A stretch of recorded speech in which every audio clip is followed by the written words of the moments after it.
আমার আজকের ভিডিওটা আমি শুরু করেছি নাস্তা খাওয়ার পর থেকে। সবাইকে জুম্মা মোবারক। সবাই কেমন আছেন? আলহামদুলিল্লাহ, আমি ভালো আছি।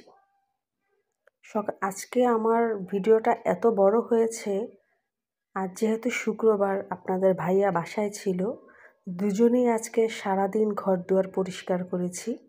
পরিষ্কার পরিচ্ছন্নতার অভিযান চালিয়েছিলাম। অনেক দিন যাবৎ বাসাটা পরিষ্কার করা হচ্ছে না।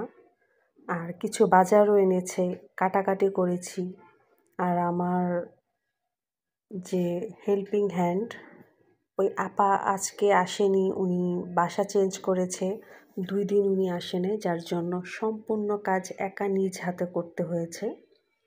এই জন্য আজকে আমি সকালের ভিডিওটা করতে পারিনি, হাফ টাইম থেকে ভিডিওটা শুরু করেছি।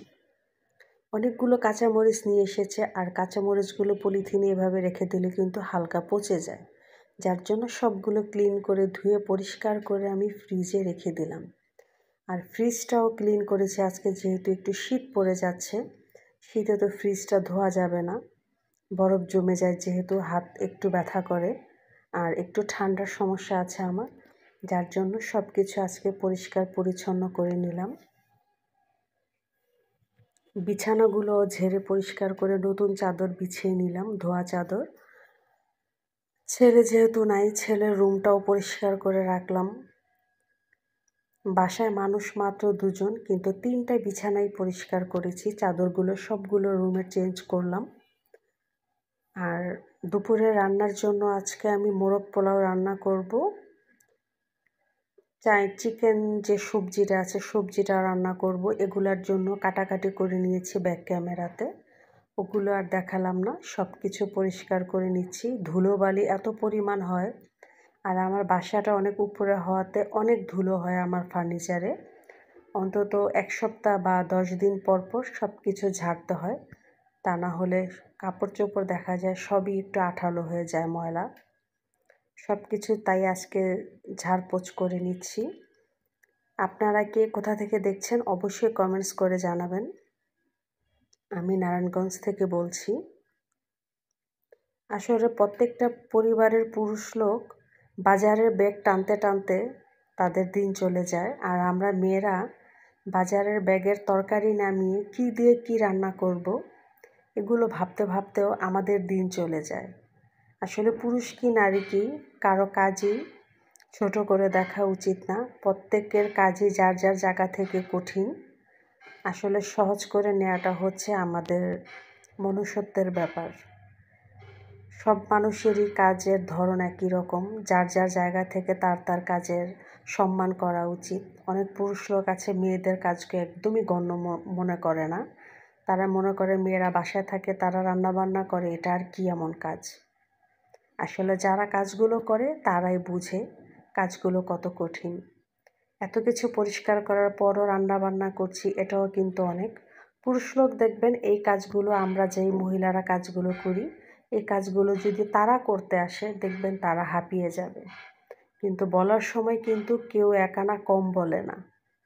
যাই হোক, মুরগিগুলো কেটে নিয়েছি। এখন আমি মোরগ পোলাওয়ের জন্য টক দই ফ্রিজে ছিল না, যার জন্য আমি দুধ দিয়ে নিজেই টক দই বানিয়ে নিয়েছি। এদিকে আমার বিরিয়ানি রান্না করার জন্য যে মুরগিটা আগে কষাতে হয়, এই মুরগিটাও আমি কষিয়ে নিচ্ছি। আর চিকেন সবজি রান্না করার জন্য সব ধরনের সবজি আনিয়েছিলাম বাজার থেকে, সবগুলো সবজি কেটে বেছে পরিষ্কার করে নিয়েছি। আর মাংস কিউব কিউব করে কেটে নিয়েছি, যেহেতু আমি একটু চাইনিজ আইটেমের মতো করে সবজিটা রান্না করব। এক একজনের রান্নার ধরন এক এক রকম, কারো রান্নার সাথে কারো রান্নার কোনো মিল নেই। আমি আমার মতো করে রান্না করতেছি, কেউ অন্য কোনো ধরনের বাজে মন্তব্য করবেন না প্লিজ। আমি যেভাবে শিখেছি আমি সেভাবেই রান্না করব। মশলাগুলোকে কষিয়ে নিচ্ছি মাংস দিয়ে, আর আলু গোল গোল করে আমি কেটে বেছে আলুগুলোকে আমি একটু হালকা হলুদ দিয়ে ভেজে রেখেছিলাম ব্যাক ক্যামেরাতে। এদিকে আমার সবজি রান্নার জন্য আমি পেঁয়াজ, আদা বাটা, রসুন বাটা দিয়ে কষিয়ে নিচ্ছি। আর মাংসগুলোকে আমি ভেজে রেখেছিলাম ব্যাক ক্যামেরাতে, কারণ সবটা তো ভিডিও করা যায় না, তাহলে তো ভিডিও 30 মিনিটের হয়ে যাবে। একটু যেহেতু ঝাল পছন্দ করি তাই একটু হালকা মরিচ দিয়েছি, সাথে একটু টমেটো দিলাম। এখন আমি মাংসগুলো যে ভেজে রেখেছিলাম সেগুলো দিয়ে দিচ্ছি। আর তরকারিগুলোকেও সবজিগুলোকে আমি একটু হালকা লবণ দিয়ে সিদ্ধ করে রেখেছিলাম, সবজিগুলো দিয়ে দিলাম। আর একটু কর্নফ্লাওয়ার দিব, কারণ কর্নফ্লাওয়ার না দিলেও তো সবজিটা আঠালো হবে না। আমার তরকারিটা হয়ে গেছে এখন মোটামুটি। এখন এখানে আমি পাউডার গুঁড়া দুধ আর কর্নফ্লাওয়ার বাটিতে গুলে রেখেছিলাম সেটাও দিয়ে দিচ্ছি। আর একটু যেহেতু আমি চিনি ইউজ করি, কারণ একটু মিষ্টি না হলে সবজি ভালো লাগে না, তাই হালকা একটু টেস্টের জন্য একটু টেস্টিং সল্ট আর একটু চিনি দিয়ে নিলাম যাতে সবজিটার টেস্ট হয়। বাস আমার রান্না হয়ে গেল। সকাল থেকে এত কাজ করা হয়েছে আর চা খাবো না তা কি হয়? সকালে একবার নাস্তা করেছি চা দিয়ে, তারপরেও আমি আরেকবার চা বানিয়ে নিলাম, কারণ চা আমার কয়েকবার খেতে হয়, তা না হলে আমার মাথা ঝিমঝিম ধরা একদমই সারে না। এই জন্য আবারও আমি একটু চা বানিয়ে নিলাম। আর চা খেতে খেতে বাকি রান্নাটা শেষ করে ফেলবো, তারপর ঘরটা মুছে গোসল করতে চলে যাব, যেহেতু আজকে জুম্মা, নামাজ পড়তে হবে। আমার আজকের ভিডিওটা কেমন লেগেছে আপনাদের কাছে অবশ্যই কমেন্টস করে জানাবেন। আর আপনারা কে কী রান্না করেছেন সেটাও যদি বলেন, সেটাও শুনতে পেলাম, কারণ কার হাঁড়িতে কী রান্না হয় এটা আমার শুনতে বেশ ভালো লাগে। আজকে সারাদিনই অনেক ব্যস্ত ছিলাম। আর সর্বশেষে আমি এখন মোরগ পোলাওটা রান্না করব। চাল ধুয়ে রেখেছিলাম, হাঁড়িতে পেঁয়াজ আর কিছু মশলা দিয়ে দিলাম, সাথে আদা রসুন বাটা। আর গরম পানি আমি ব্যাক ক্যামেরাতে বসিয়ে রেখেছিলাম চুলাতে, পানি গরম। আর এদিকে আমি মশলা একটু, যে বিরিয়ানির মশলা, সেই মশলাটা দিয়ে দিলাম, কিছু গরম মশলা দিয়ে দিলাম। আর চালটাও ধুয়ে রেখেছিলাম, চালটাও দিয়ে নাড়াচাড়া করে কতক্ষণ ভেজে নিব। আর এখন আমি গরম পানিটাও ঢেলে দেব।